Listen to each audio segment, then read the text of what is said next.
Your list, I'm taking a look at two sets, kind of. Now they're one set, the mixed box, which is Cornucopia and Guilds together. Of course, I've been playing the game long enough to have individual sets, but I guess if you're newer to Dominion, these are sold together now, and it's how they're going to be in the future. So that's why we're doing it this way. Let's get started. First up in the D tier, we have Harvest. Harvest is absolutely one of the worst cards in Dominion. It's an action card that only gives plus coin, and it gives you a semi-random amount of coin. Like, it depends on what the top four cards are on your deck. And unfortunately, it's pretty hard to make this reliable. Setting that up is almost impossible. There's very few cards that can allow you to do that. And it's only going to be better than treasure cards in cases where you would prefer an action to give you coin, which I think those are, like, I don't know, relatively uncommon kingdoms where you absolutely need your treasure to be coming from actions. There's Herald and stuff like that. But even then, it's a little bit unreliable. So I get this very infrequently, very infrequently. I can't even think of any examples off the top of my head. But yeah, usually at 5 coin, this is a wasted purchase. And so it's in the D tier. Next is Fortune Teller, which unfortunately I'm also going to put in the D tier. It's one of the weaker attacks in the game. It costs 3, gives you 2 coin, so it's worse than silver in every way except for the attack. Now, the attack can occasionally make your opponent skip an important card, but it can also trigger wanted reshuffles for them, and it can also just, like, not ever hit a victory or a curse card because they've thinned them out. And yeah, like, you really don't want to be playing an attack that is potentially helping your opponent. So I think it's a little bit too risky to go for Fortune Teller a lot of the time. It's not completely horrible. Like, yeah, sure, you can make them skip something good, but I think, like, most of the time it's just not worth the risk, and there are better things you could be doing with your time than playing this card. Next up is Taxman. And I guess we should probably jump up to C tier at this point. Well, maybe not. Maybe not. D tier. So yeah, Taxman is just really slow. It's a little bit better than Bureaucrat, which is kind of what it's an improved version of, sort of. Yeah, you thin a treasure card from your hand and top deck an improved one, right? Except it does reduce the amount of money you're spending this turn unless you then draw the treasure. But most of the time, you're not going to be doing that. Let's be real here. Now, the nice thing about Taxman is it does this attack where it makes them discard the treasure that you trashed, and that can be pretty good, but it's often not really practical to go for, I find, because often if you're making them discard something good, it's something you probably wanted in your hand as well, and you're actually losing it from trashing it. So yeah, that's not great. The situations where I'll go for this over, I don't know, just playing cards that let me win the game is pretty rare, I think. So yeah, D tier, D tier. It's very slow, and I don't know, just the benefits don't really outweigh the downsides to this card. Next is going to be Masterpiece, which also is in the D tier. This card has seen better days. Obviously, it's a good combo with Feudum, but it's so rare that the two are going to be lined up that I think, like, you can basically ignore that interaction most of the time. But obviously, if they're together, you should go for it. So yeah, it lets you overpay for a masterpiece and get as many silvers as coins you overpaid. And occasionally you'll want to fill your deck with a bunch of treasures. There are kingdoms where that happens, but I think a lot of the time you don't want silver. Like, if you want to flood, you want to flood gold, potentially. So yeah, I think, like, in general, silver flood strategies are not really where it's at. They're obviously good in money games, and there are some cards that make this thing work, but I think they're pretty few and far between, and it's very niche. So we're gonna leave it down here in the D tier. All right, now I think we can actually move up to the C tier, and that's with Horse Traders. Horse Traders is not a terrible opening card because it gets you pretty close to guaranteeing 5 coin in your first shuffle, as long as it doesn't miss. Unfortunately, discarding 2 cards for 3 coins as a terminal action is not such a great effect. I mean, it's often going to be, like, as good as or worse than silver in the end. But there are ways to make it work, like if you can redraw the cards you discarded or something like that. It also can be a nice defense. Obviously, when they attack, you set this aside and then draw a card, and you get the horse trader back. So that can be pretty cool. It's a nice counter to minion as well, since it reduces your hand size to 4. So yeah, if you want to block minion attacks, you can do that with horse trader. But I think like more often than not, this card kind of goes on. It just kind of goes unbought in most games. But it can be a strong response to attacks, and it can be okay for guaranteeing that 5. But it's not really the card you want to be guaranteeing that 5, because yeah, often like discarding 2 cards is just such a big issue. So yeah, it's very thoroughly mediocre. Next is Fairgrounds. Hmm, yeah, I think like we got to put it in the B tier at this point. Fairgrounds is pretty good. Often it's going to be worth 4 victory points at the end of the game, just because like it is at times difficult to get 15 unique cards in your deck, but you can make it happen. And with a lot of the newer cards, like especially in Nocturne, there are ways to get lots of unique cards into your deck. So yeah, Fairgrounds gets a lot better in those cases. Like if you're hitting 15 uniques, then Fairgrounds is better than Province. And if you can do better, like if you can do 20 uniques, then Fairgrounds is like 8 points each. So that's quite nice. Um, yeah, and when there's an extra stack of provinces, you really can't ignore that that's in the kingdom, I think. But a lot of the time, Fairgrounds is not that. A lot of times it's worse or better, slightly better than Duchy.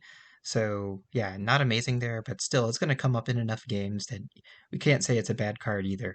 So yeah, very, very dependent on the kingdom, but potentially a good victory card there. Unfortunately, it doesn't do anything. It's just a dead victory card.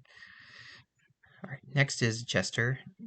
Jester is quite a bit better in multiplayer, since you can gain multiple cards with it, but it's also pretty good in 2-player as well. If your opponent is thinning down and buying lots of good cards that you want to steal, well, Jester is pretty good, especially if they're cards that are awkward to buy, like potion cost cards. But yeah, generally, if you hit something expensive and you can gain it for yourself, that's very nice. Junking your opponent with curses and coppers is also pretty good. The one of the bigger problems with Jester is when it hits something mediocre, like a silver. Um, then it's never quite clear what you want to do with that. Sometimes you want that silver for yourself. Sometimes you kind of want to pad the opponent's deck out. Yeah, but that's not a scenario you want to be running into. You want to be gaining good things with Jester, ideally. It's a better gainer than it is attacker, generally.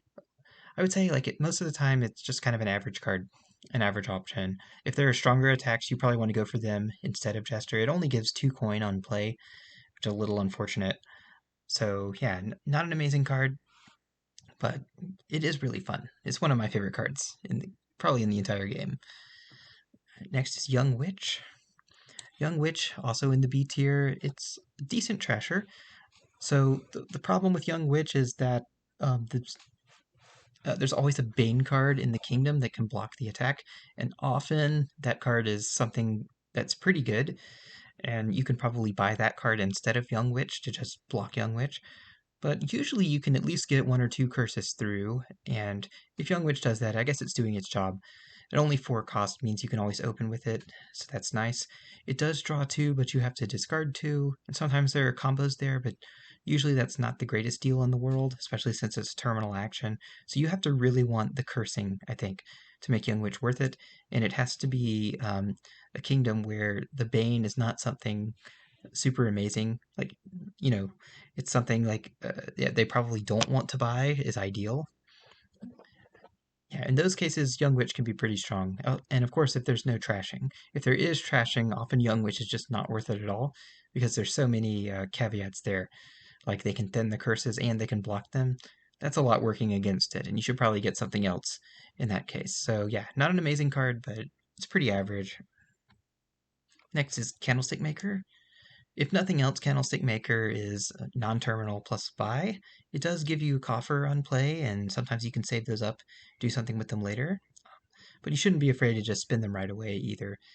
Uh, Candlestick Maker is nice in kingdoms where you want to buy like a lot of cheap actions, or even 2 cost actions, like what's that new card, Plateau Shepherds in Allies? Yeah, that's probably pretty decent with Candlestick Maker. It's not a difficult pile to run out late in the game, but you don't want to load up on them too much in most games because it doesn't increase your hand size. It's not a cantrip, right? It's kind of like a copper. Yeah, it's kind of like a copper, even though it's an action card. So that's something you want to keep in mind. The plus buy, though, is very nice, and since it's non-terminal, it slots into lots of decks very, very easily. So yeah, it's not a bad card at all. It's just not amazing. Next is Baker, and kind of struggle with where to put it personally. I think B tier is pretty good though. So yeah, it's a cantrip that gives you a coffer. That's of course good. Coffers are good. Unfortunately, this costs 5 coin, and you're going to have to buy a lot of them most of the time for this to make a pretty big difference. Generally, if you're losing to a baker stack strategy where someone's just spamming bakers, your strategy was probably bad because and it's really not that good. But it is a nice little supplemental income card just to like kind of give you a few coffers throughout the game. I don't like opening with it. I am generally skeptical when people open with Baker, but I don't think it's awful either. It's just kind of a generic purchase, and usually at 5, there's just so many more important things than a cantrip or a peddler. So yeah, it has a lot of competition there. Still, yeah, like it's not like peddlers are bad or anything like that. You're probably going to be getting Baker fairly often. Yeah, I think it's just not super amazing. I will note though that it does have a great combo with Butcher. Of course, Butcher is a card that wants to have lots of coffers to remodel things more effectively. So yeah, that's something to be watching out for is when Butcher and Baker are in the same kingdom. And I'll just leave it at that. I think it's pretty mediocre. I guess above average. Next is Soothsayer. Soothsayer is the type of cursor I really like. It's very balanced. It's usually pretty weak, but in some kingdoms it can be very strong. So you gain a gold, opponents gain a curse. If they gained a curse, they draw a card.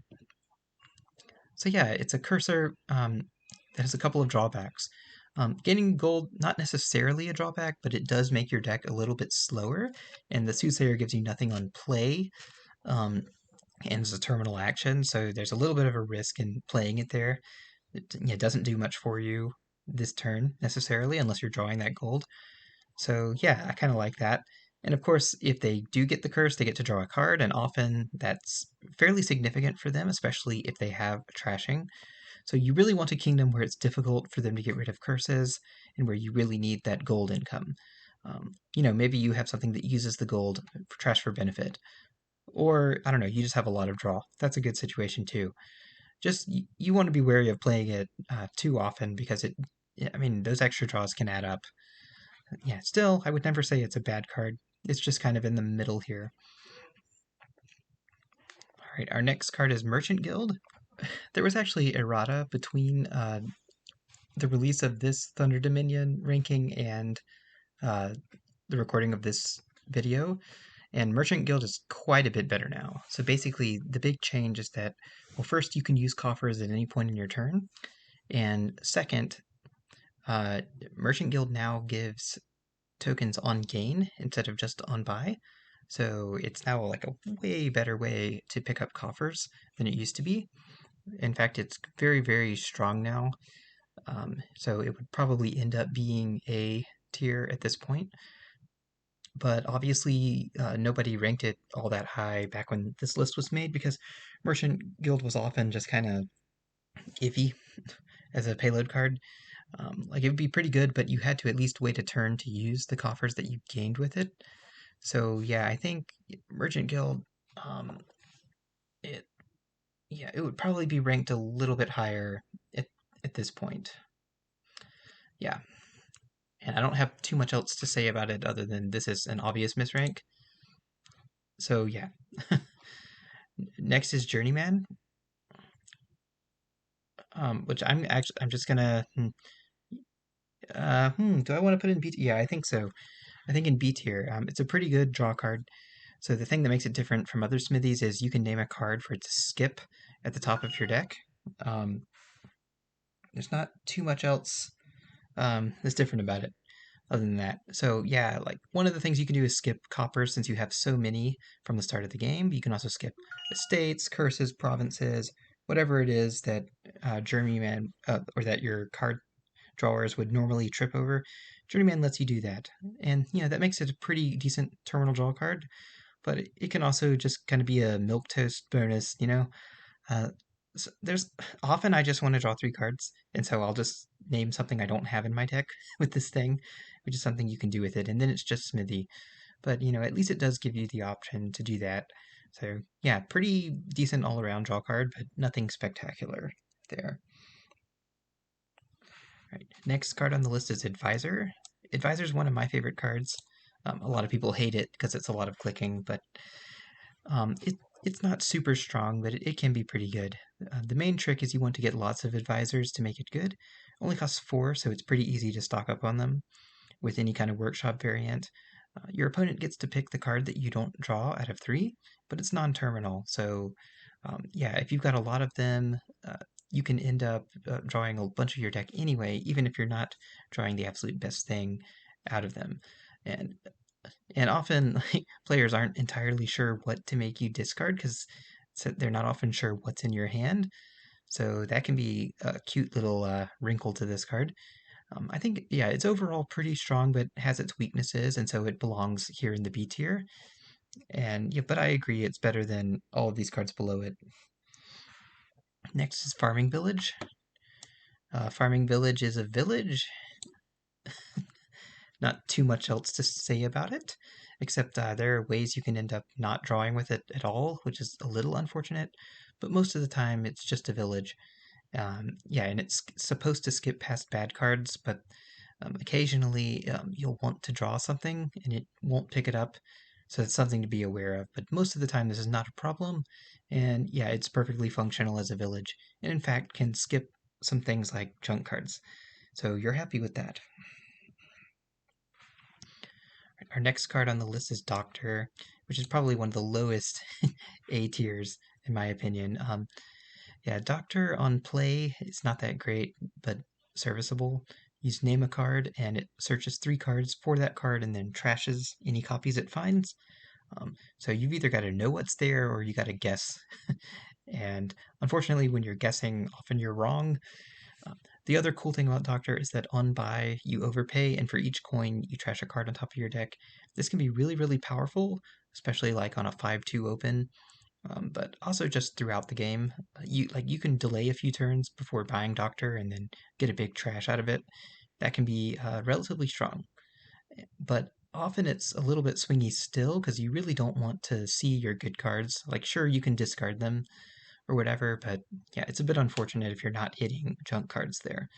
So yeah, not a great card, but I would say yeah. I mean, it is a thinner and it is inexpensive, so sometimes it's your option. You can also use it for seeding hands, um, but by seeing what's coming up in the next few hands, maybe trashing something you don't want there. Yeah, there's a couple of little tricks you can do with it. Not an amazing card, but it certainly has its spots. All right, next up is Plaza, which is also a village. But it's much better than Farming Village because you can discard a treasure to get a coffer and save it for another turn. Or you can use it now by redrawing the treasure and getting extra money there. Yeah, there's a lot you can do with it. It's not even a bad open, honestly, like, compared to a lot of other villages. But it's probably not an ideal opening either. Yeah, overall, it's a very strong desert, or did I say desert? No, very strong village. Fits into almost any deck. Only 4 cost, so yeah, not much to complain about here. It can be rather strong, especially like if you're building these decks where you draw your whole deck and then keep discarding the same treasure over and over again. With Plaza, yeah, that can be pretty good. Happens relatively often. Next up is Hamlet, also kind of a village. So the cool thing about Hamlet is it only costs 2, and it's a cantrip at base. So you can choose to discard for actions, buys, or both of them. But if you get both, you have to discard 2 cards. And unfortunately, discarding 2 cards is a lot. But usually you don't need both of those, so you can just kind of decide which one you want. Like if you really want the buy, just discard a card for the buy. You really need an action, go ahead and do that. I'd say it's a little bit worse as a village than it is as a plus buy, but yeah, them's the breaks. Whatever. Sometimes you just really, really need one of those things, and Hamlet is there for you. The fact that it's cheap, though, is great because it's easy to load up on them. It's a nice pile to empty. Yeah, and just overall, it's very, very useful. Next is Hamlet, or sorry, Herald. Herald, very strong card. Only costs 4. It's a cantrip, and then it looks at your top card. If it's an action, it plays it. If it's anything else, it puts it back. So, yes, if you have high action density in your deck, then Herald is just crazy good. It was actually one of the first cards that could do this, where it could just play a card um, out of nowhere. So, yeah, that was one of the cool things about it. Also has this on-buy effect where you can overpay to top deck things. This is sometimes better than it looks if you have a lot of stuff in your discard pile. I use it relatively often, and honestly, Herald is not a bad card to top deck either. So there you go. Yeah, I mean, you can use this as your village. It can kind of function as a non-terminal draw card, depending on what it's hitting. And just overall, playing actions is good. Therefore, this card is very good. Our next card is Remake. Remake, fairly strong treasure, but I think it just misses the S tier because it has a little bit of awkwardness to it. Only costs 4, which is nice. And it thins 2 cards from your hand if they cost 0, but what it actually does is it replaces cards with a card that costs exactly 1 more. So you can turn, say, estates into silvers. Um, yeah, this is very, very good, obviously. And you can also remake remakes, and you can remake 5 costs into 6, and so on and so forth. Yeah, there's a whole lot you can do. The fact that it thins 2 things and upgrades them is very, very good. Unfortunately, there are a lot of hands where you don't want to thin 2 things, and then you're often put in a dilemma of whether you want to play remake or not. Arguably, it's done its job at that point, if you're getting to where that's an issue. But yeah, it is something that comes up, and unlike, say, Upgrade, this is a terminal action, so you're going to need villages to gain and play with it. And since it removes 2 cards from your hand, that's something to keep in mind there, that you're going to need a lot of draw to make Remake very good as a gain and play.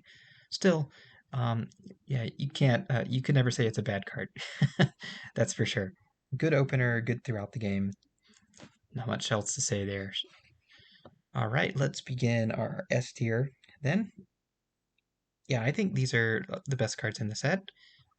Maybe they're not S, I don't know, but I'm going to put them there anyway. Stonemason is our first one. Yeah, Stonemason, of course, probably one of the highest skill cards in the game. First of all, it's a 2 cost, and on play, you trash a card and get 2 cards that are cheaper. This is something you don't want to overlook because often there are cases where cheaper cards are better than what you have, and you can use it to empty piles pretty quickly by gaining 2 cards.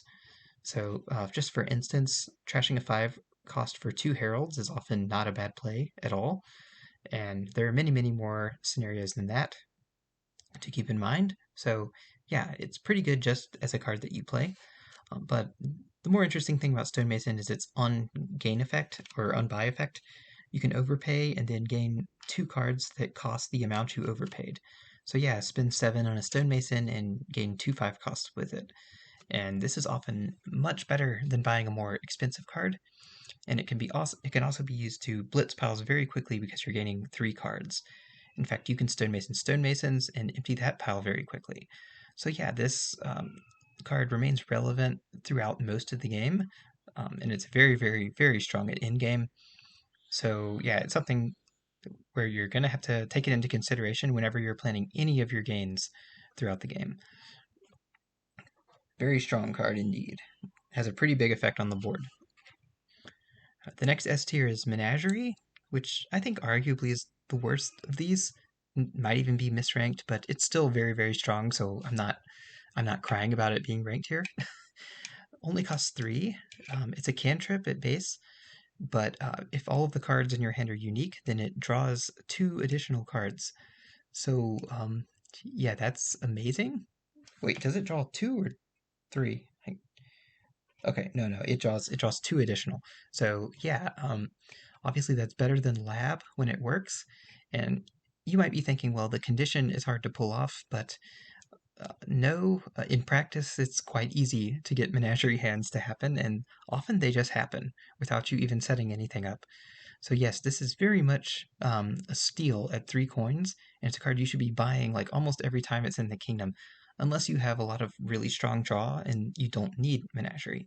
It's an excellent card when you're under attack, especially hand size attacks, um, or just like in any kingdom that has a lot of differently named cards. Menagerie is just great. It's great. It's one of the best cards you can buy at 3 for sure. So yes, very strong draw card. Certainly deserving of this tier, I think, and it's only gotten better as more expansions have come out. Okay, next is Butcher. Butcher is like one of the coolest cards in the game for sure. It's a remodel variant. Basically, you first of all, it gives you 2 coffers. So at minimum, it could just do this, just give you 2 coffers, and that's pretty good. But you can also trash a card, and if you do, you can replace it with a card that costs either the amount it originally cost or that amount plus any amount of coffers you want to spend. So, yes, you can remodel coffers into provinces if you spend 8 coffers. But more often than not, you're doing smaller upgrades like a 6 cost into a province or a 5 cost into a province or 3 cost into a 5 cost, 0 cost into 3 and all that. Yeah, it's very flexible in that way. You can keep coffers for later and play another butcher at another time. You can get coffers through other cards and then butcher things much more effectively. Yeah, it's just a very, very strong card. You should probably not be ignoring most of the time. It's very good for ending the game. Like one thing you can do is turn province into province and just keep both of the coffers that Butcher gains and use them to buy something better. So yeah, like there's a whole lot you can do here. Extremely flexible, um, wonderful early game, wonderful late game, and really, really good in the mid game as well. Yeah, it's just overall an amazing card. So yes, S tier for sure. Next is Hunting Party. Hunting Party, one of the best draw cards in the game. So it's like Lab, except for your second card, it looks for something that's not in your hand. And this is great because you can search your deck for something that you're really, really looking for. And Hunting Party is just a nice, easy way to do that. Now, if your deck has a lot of the same cards in it, then it's worse than Lab a lot of the time. But I think most of the time, that ability to search for something you really need is going to be more important than just drawing cards. And yeah, Party really shows off how important that is.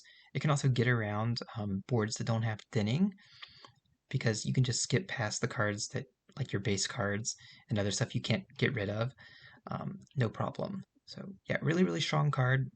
Definitely one of the best cards in the game. Deserves to be up here. Number 2 is Horn of Plenty. Now, early on, like when this set came out, people didn't think that highly of this card. It was more like ranked in the middle. But yeah, it's really, really come around to being an excellent card. So just basically, it's a great gainer in general. You gain a card for each unique card you have in play, or that costs up to the number of unique cards you have in play. And so this is very, very good. Like you can very easily gain 5 cost cards or better from Horn of Plenty these days. Um, you can also use Horn of Plenty in the end game. If you get 8 or more uniques in play, then you can gain provinces with this. And if you have a lot of draw, then you can see where this is going. Like you can pretty much empty piles, right? And remember, Horn of Plenty helps you build up the deck that's capable of doing that from gaining you draw cards, villages, and all kinds of other stuff, including other Horns of Plenty. So it's an extremely explosive card. Um, it's very, very strong. It is, I think, a bit high skill, but I think that's okay. Okay, like just generally speaking, it's worth getting this if you have any draw in the kingdom at all. Because yeah, most of the time you're going to be able to get at least something useful out of it.